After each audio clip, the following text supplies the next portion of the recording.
Amen. Voilà. Donc, que Dieu soit loué en tout cas. On va partager sur un point, sur une question que notre sœur voulait savoir. Je vous pose ta question, ma sœur, s'il te plaît. C'est un petit partage.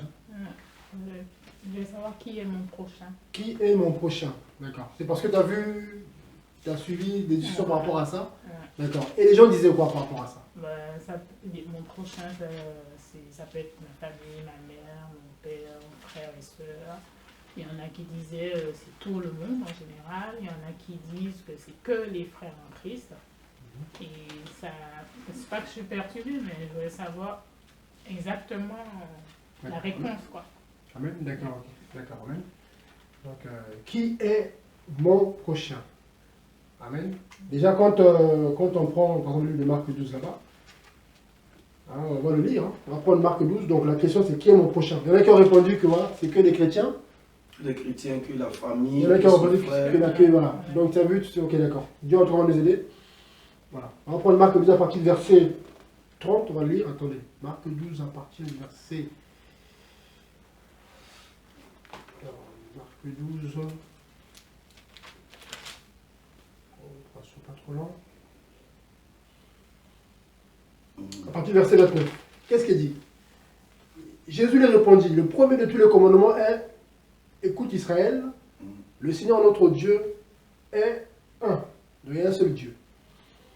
Tu aimeras le Seigneur ton Dieu de tout ton cœur, toute ton âme, toute ta pensée et de toute ta force. C'est là le premier des commandements. Et le second, qui est semblable au premier, est celui-ci. Tu aimeras ton prochain comme toi-même. Et c'est quoi la suite? Il n'y a pas d'autre commandement plus grand que ceci. Et le scribe lui dit. Ah. Lis mon frère. Hein? Tu veux lui lire la suite? Et le scribe lui dit, Maître, tu as bien dit, selon la vérité, que Dieu est un, et qu'il n'y en a pas d'autre que lui. Amen. Et que l'aimer de tout son cœur, de toute son intelligence, de toute son âme, et de toute sa force, et d'aimer son prochain comme soi-même, c'est plus que tous les holocaustes et les sacrifices. Et Jésus, voyant que ce scribe avait répondu prudemment, lui dit, tu n'es pas loin du royaume. Et personne n'osait plus l'interroger. Amen. Amen. Regardez. Le Seigneur est clair. Tu aimeras ton prochain comme toi-même. Maintenant, quand on prend Luc 10, le bon samaritain, on connaît ce passage-là. Le Seigneur, il va lier le prochain à un voyageur battu, laissé comme mort. On ne connaît pas son identité. On va le lire. Prenons Luc 10. On va savoir qui est le prochain. On va prendre Luc 10.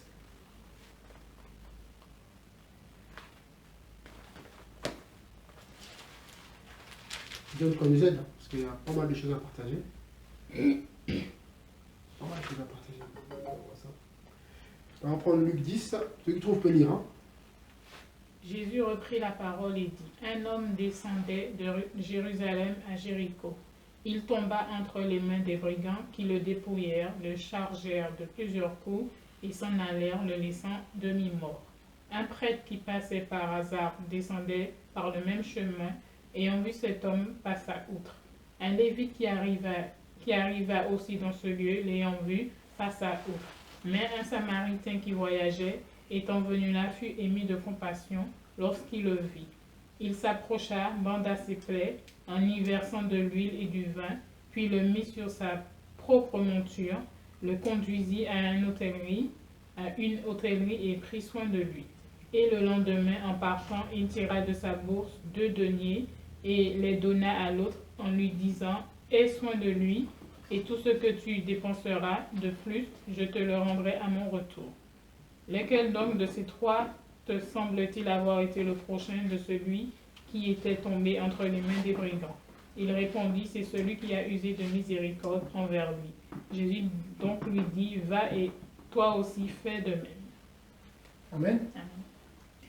On va creuser. Donc, qui est mon prochain? On a lu Marc 12. Le Seigneur dit, il n'y a pas plus grand commandement, c'est, à savoir, c'est aimer Dieu et aimer son prochain comme soi-même. Dans le livre de Luc 10 ici, là, Luc 10, 30, le Seigneur utilise un mot, un homme. Il lit à partir du verset 30. Regardez, Luc 10, vas-y, Luc 10, 30, ma soeur, lit. Juste le verset 30, oui. Jésus reprit la parole et dit, un homme descendait de Arrête-toi là. Jérusalem. Un homme. Dans Luc 10, 30, le Seigneur dit un homme. Un homme. En réalité, ici, le Seigneur dit, en grec ici, un homme. En grec ici, ça donne anthropos. Vous allez comprendre pourquoi j'ai écrit ça. Anthropos, en grec. Anthropos, en grec. Voilà. Et qui veut dire en hébreu,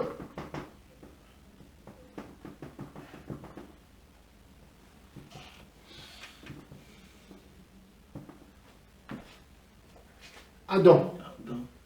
Donc, comme on a vu la dernière fois, on a vu tout à l'heure, Adam, c'est mâle et femelle. voilà, Adam qui est égal à être humain. Être humain, mâle et femelle. Voilà. Humain. Voilà. Voilà. Donc, qui veut dire humain. Donc, on a vu un mâle, on a vu tout à l'heure, mâle et femelle.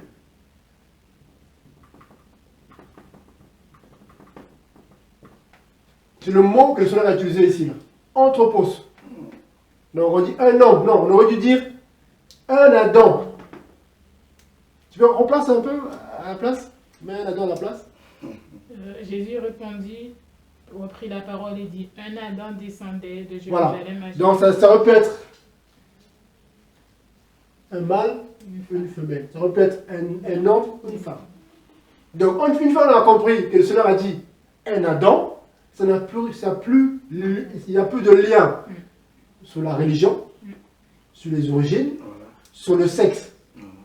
Le Seigneur le ramène au commencement. Matthieu 19, par rapport au mariage. Pareil. Ouais, mais lui, il a dit, il faut repudier. Moïse a dit, il dit, au commencement. Au commencement, Dieu a créé Adam, a créé l'être humain. Or, l'être humain, c'est un mâle et une femelle. Donc, quand on comprend que c'était Adam, on comprend toute l'histoire après. Toute l'histoire après. Maintenant, dans Luc 10, il faut que j'ai oublié une chose. Cet Adam-là était battu et laissé pour mort. Donc c'est normal que le sacrificateur passe outre. C'est normal que le Lévite, là c'était qui? Il y avait après, il y a qui est passé outre? On va le lire. Disons ensuite. Il y a le prêtre, Le il y prêtre. a un lévite. Donc il y a le prêtre qui est passé et un Lévite qui est passé. Vous savez pourquoi est-ce qu'ils ont mal agi? Non. Ils étaient méfiants. Ils ont bien agi parce que dans la loi mosaïque, je n'avais pas besoin de toucher un mort. Il était laissé pour mort. Donc, eux, ils ne savaient pas s'il était mort ou pas. Donc, ils ne pouvaient pas le toucher. Sinon, ils désobéissaient à la loi de Dieu. Nous, quand on lit ça, ils étaient mauvais. Non. Par rapport à la Torah, il ne fallait pas toucher un mort. C'était une loi, c'est vrai. C'était interdit. S'il avait vu peut-être en train de... bon, ça va un peu l'aider. Mais s'il l'avait laissé comme mort, il ne bougeait pas. C'est interdit de toucher le cadavre. Sauf pour ta femme, tes enfants. C'était autorisé que pour ta famille proche. Donc c'est normal que le Lévite passe outre, que le sacrificateur passe outre. Même si c'était un juif que tu connaissais, c'est mon frère du quartier. C'est un juif, mais battu à mort. On ne sait pas s'il vit. C'était sa famille qui allait venir le prendre. Or, le Samaritain n'était pas soumis à la loi mosaïque. Comme nous, les païens. C'est pareil, en fait. C'est un enseignement. Lui, il n'était pas soumis à ça. Donc, il est venu. Donc, Dieu nous enseigne, voilà, que ce n'est plus la loi venez passer à la grâce. La grâce. La grâce et la vérité sont venues par Jésus-Christ. Donc, en gros, c'est l'image de nous, en fait. Nous, maintenant, on est des Samaritains. On marche, c'est la grâce, parce que c'est la grâce d'aider cette personne-là. Il n'est pas animé par la loi, on est animé par la loi. Ah, il a besoin d'aide. Le lévite et le prêtre, ils n'avaient pas le droit d'aller voir est-ce qu'il est vivant ou pas. On va tourner. Mais là, s'il était mort. Ah. Donc, voilà. Donc, c'était justifié pourquoi ils sont passés outre. Donc, tout un enseignement. Voilà. Donc, voilà. Mais, en tout cas, par rapport à ta question, qui est mon prochain? C'est tout être humain. Quelles que soient ses origines, quelles que soient. Mais malheureusement, il y a aussi des racistes qui ont profité. Voilà. Mais quand on lit le mot grec anthropos, hébreu qui nous parle voilà, simplement d'Adam, c'est tout. Voilà. C'est tout. Donc voilà, c'est tout. Donc c'est Adam. Adam qui veut dire mâle et femelle. Donc ça répète une femme. Le Seigneur a dit, le Seigneur n'a pas utilisé un mot qui est lié au sexe masculin ou un mot qui est lié au sexe féminin. Il a utilisé un mot qui est lié à l'humain. Donc ça répète un homme et une femme. Voilà. Donc Dieu soit béni. Amen. Voilà. Donc j'espère que tu as compris. Voilà. Donc voilà, c'est pas parce que ma mère, mon père ou chrétien, non. C'est un être humain. Voilà. Voilà. C'est tout homme, toute femme qui est notre prochain. Sinon ça serait injuste d'ailleurs. Par rapport à Marc 12.